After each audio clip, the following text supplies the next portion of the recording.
Baik pemirsa, kita akan kembali lanjutkan perbincangan. Mbak Rustika tadi sudah mengungkapkan sebelum jeda bagaimana pandangan masyarakat, pendapat masyarakat setelah melihat debat Capres yang berlangsung semalam, yang merupakan debat kelima sekaligus juga debat penutup, debat terakhir, debat pamungkas. Masyarakat banyak yang kecewa karena memang dinilai adem ayem, tidak seperti debat-debat sebelumnya. Tapi mungkin sebelum kita berangkat ke angka, ke data Mbak Rustika, ini kemudian data yang Mbak Rustika mengambil dari platform media sosial yang mana? Jadi kami mengambil dari 5 platform media sosial, yakni Twitter, Instagram, YouTube, TikTok, dan Facebook. Oke, baik. Ya, jadi kami sengaja untuk mengambil 5 platform ini karena masyarakat di Indonesia itu kan sangat beragam. Facebook misalnya dia adalah salah satu platform dengan pengguna terbesar di Indonesia. Kemudian Instagram salah satu yang paling disukai juga kedua, dan juga TikTok, karena TikTok itu walaupun dia hanya digunakan oleh 106 juta netizen Indonesia, tapi dari sisi jumlah durasi penggunaan itu TikTok paling besar. Dan bahkan ketika orang udah suka TikTok, itu menurut riset itu mengatakan bahwa dia jadi males nonton TV, dia lebih suka lihat di TikTok apa yang terjadi gitu. Dan ini sebenarnya ada satu sisi positif dan ada satu sisi negatif. Karena apa? Media sosial itu kan dia punya agenda ya. Dia suka mengambil kalimat-kalimat yang quotable, yang menguntungkan, yang kemudian diposting di media sosialnya dia. Yang belum tentu itu benar. Gitu. Jadi kayak misalnya ada beberapa engagement yang menyatakan bahwa Ganjar tidak setuju terkait sama program makan siang gratis, dipotongnya sampai segitu. Padahal konteksnya bukan seperti itu. Nah, itulah ada beberapa situasi yang terjadi di media sosial. Dan di setiap media sosial itu memiliki karakter dan sifat dan narasi yang berbeda-beda. Sesuai dengan penggunanya pun beragam juga ya. Betul. Baik Mbak Rustika, kalau Mbak Rustika katakan masyarakat ternyata banyak yang kecewa melihat debat semalam. Nah, ini kita punya data mengenai isu terbesar. Apa kaitannya hal yang Mbak Rustika temukan dengan isu terbesar ini? Jadi kalau tentang kekecewaan itu, saking besarnya itu menjadi salah satu isu yang dibicarakan terbesar keempat dari seluruh percakapan di debat dari kemarin sampai hari ini jam 12 siang gitu. Nah, kemudian di situ tuh kenapa kecewa, karena ya tidak sesuai ekspektasi itu gitu kan gitu. Dan memang yang paling banyak ditujukan adalah kepada Anies, karena Anies diharapkan ngegas dari segmen 1 sampai segmen terakhir. Apalagi belakangan ini netizen itu mengangkat bahwa Pak Prabowo itu sudah beberapa kali menyatakan gitu loh, ini kita mau diberi nilai berapa. Jadi isu debat ketiga itu dimunculkan beberapa hari tepat menjelang debat. Jadi netizen-netizen yang lain sudah merasa, waduh ini kita akan rame. Dan kubunya Anies juga menyatakan Anies akan ngegas dari segmen 1 sampai segmen terakhir.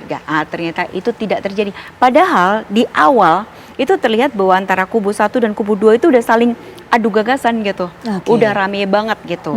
Nah, tapi akhirnya terus yang awalnya ribut dua paslon ini kelihatan di perbincangan emotion, dan kemudian berubah jadi biru, jadi warna surprise loh.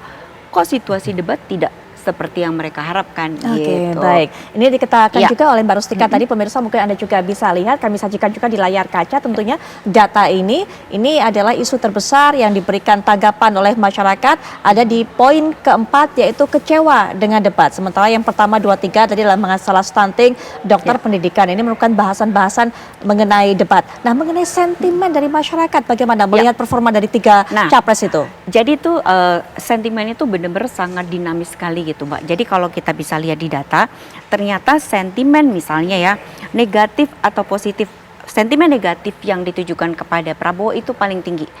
Postingan ya, kita bedakan antara postingan sama engagement. Postingan itu adalah netizen itu ngepost, nge-tweet gitu kan. Nah, ternyata tuh sentimen negatif yang ditujukan kepada Prabowo itu ada 51,7%. Kemudian sentimen negatif yang ditujukan kepada Anies Baswedan itu ada 20,8%. Sementara sentimen positif yang ditujukan negatif yang ditujukan kepada Ganjar adalah 18,7%. Nah, jadi itu adalah situasinya. Tetapi kan kita bicara soal media sosial dan 5 platform tersebut. Sentimen negatif itu kebanyakan dia adanya di platformnya Twitter. Yang dia isinya adalah mengkritik gitu. Nah, kalau kita buka lagi, ini menarik Mbak. Karena apa? Ternyata setiap paslon itu memiliki kubu pendukung di masing-masing platform gitu. Nah, kalau tadi kita melihat fenomena yang menarik adalah Pak Prabowo gitu. Prabowo tadi sentimen negatifnya tinggi banget. Tapi kalau kita lihat di engagementnya, dia engagement untuk sentimen negatif itu hanya 14%. Oke. Ganjar ada 10% sentimen negatifnya, Anies ada 20% sentimen negatifnya. Nah, kenapa hal itu bisa terjadi? Karena ternyata netizen, terutama TikTokers, dia merespons berbagai hal yang menurut dia tuh sangat menyentuh emosional ketimbang isu berat tentang debat. Jadi mereka menyatakan bahwa kenapa engagementnya Prabowo jadi sangat rendah sentimen negatifnya?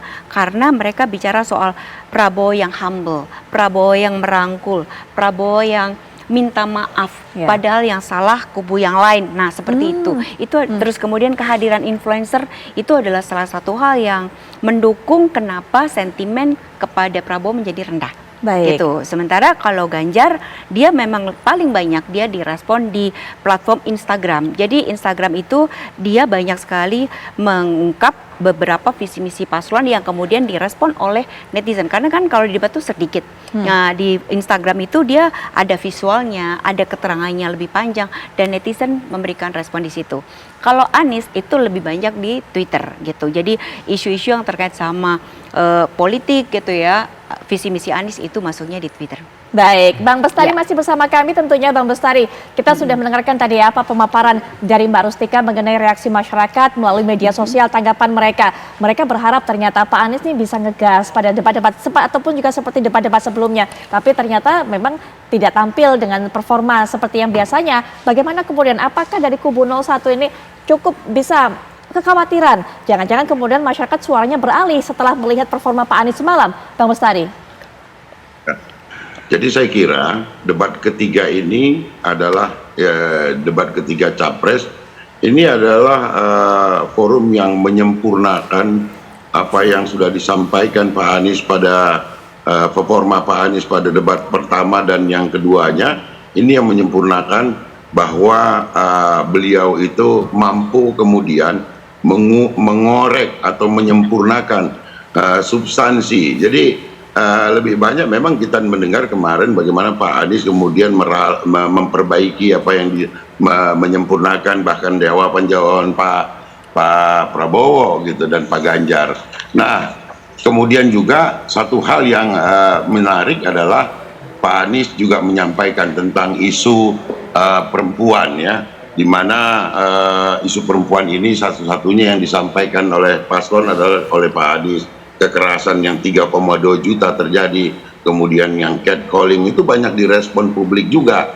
Nah, kemudian yang satu yang lebih menarik lagi adalah ketika beliau membuka dan mengedepankan bahasa isyarat gitu, time for change gitu ya. Bagus sekali, dan ini mudah-mudahan masyarakat dapat menerima bahwa tidak selalu harus dengan keras menyampaikan apa yang menjadi pemikiran, ide atau gagasan, tapi baik juga pada satu kesempatan disampaikan dengan cara yang lebih soft sehingga masyarakat lebih banyak mendengarkan substansi dan mengerti bahwa inilah performa seseorang yang harus menjadi pilihan gitu. Ketimbang kita cuma bersetuju-setuju saja. Tadi ada dikatakan apakah ini sedang mencari negarawan, bersikap seperti negarawan. Kita lagi mencari presiden yang mampu juga kemudian lebih menjabarkan substansi itu dan dimengerti oleh masyarakat. Itu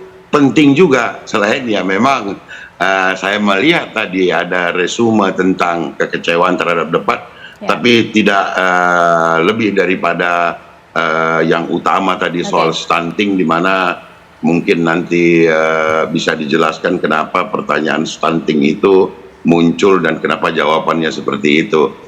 Tentu harus dihadapkan kita pada saat ini adalah 3 calon ini adalah putra terbaik, namun tentu kita harus memilih yang paling baik di antara yang baik-baik. Insya Allah tanggal 14 Februari adalah hari perubahan untuk masyarakat Indonesia. Oke, Bang Dhanil, nanti juga mungkin bisa diberikan tanggapan setelah jeda, karena kalau dari hasil tadi Mbak Rustika data-datanya ternyata kalau Pak Prabowo ini lebih laku emosinya, kemudian lebih laku citranya yang pada saat kemudian menyampaikan pendapat ini menerima pendapat dari para rival, kemudian juga sempat meminta maaf kepada para rival selama debat berlangsung, terutama di akhir debat atau penutup debat. Nanti mungkin bisa berikan pandangannya Mbak Daniel, Bang Michael juga.